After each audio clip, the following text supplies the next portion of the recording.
সৈকত, নতুন জব পেয়ে কেমন লাগছে? খুব ভালো লাগছে ম্যাডাম। 7 দিনের মধ্যে যেরকমভাবে জব পাবো আমি আশা করিনি। আমি গত 7 দিন আগে আপনাদের এখানে রেজিস্ট্রেশন করিয়েছিলাম, তারপর থেকেই পরপর আপনারা ইন্টারভিউ ব্যবস্থা করেছেন। আপনি স্পেসিফিক্যালি বিজয় স্যার, যিনি এত সুন্দরভাবে পুলিশ মানে কীভাবে কোন কাজ গেলে ভালো হবে, কীভাবে মানে কাজ করতে হবে, সমস্ত ব্যাপারটা ডিটেলসে বুঝিয়েছেন। এবং তিনি অপশনও দিয়েছেন যে এখান থেকে কী কী জব আমি আমি আমার মানে আমার যোগ্যতা অনুযায়ী কী জব পাওয়ার আমি যোগ্য, সেটা স্যার ভালোভাবে বুঝিয়েছেন এবং সেই অনুযায়ী আমাকে বিভিন্ন জায়গায় পাঠিয়েছেন পরপর। তো গতকাল আমি সিলেক্টেড হয়েছি একটি গোল্ড শোরুমেতে। তো এতে আমি খুব খুশি এবং thanking to dream line and also particularly Vijay sir, Riya ma'am and madam.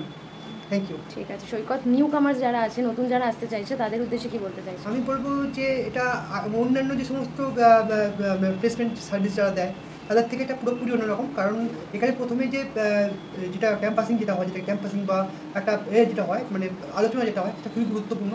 তার উপর ডিপেন্ড করে এই কাউন্সিলিংটার উপর ডিপেন্ড করে তুমি চিন্তা করতে পারবে যে কী জবের দিকে গেলে তোমার সুবিধা হবে। এবং সবথেকে বড় কথা, এনারা একটা ট্রেনিং আপনি প্রোভাইড করবে। যদি আপনি না পারেন সে কোনো ইয়েতে, আপনাকে সেটা ট্রেনিং প্রোভাইড করা হবে বা প্রোভাইড করবেন এনারা। এবং যদি তুমি সেখান থেকে যদি ভালোভাবে করতে পারো, অবশ্যই জব পাবে। আচ্ছা, okay, all the best Saikat for your new job. Thank you.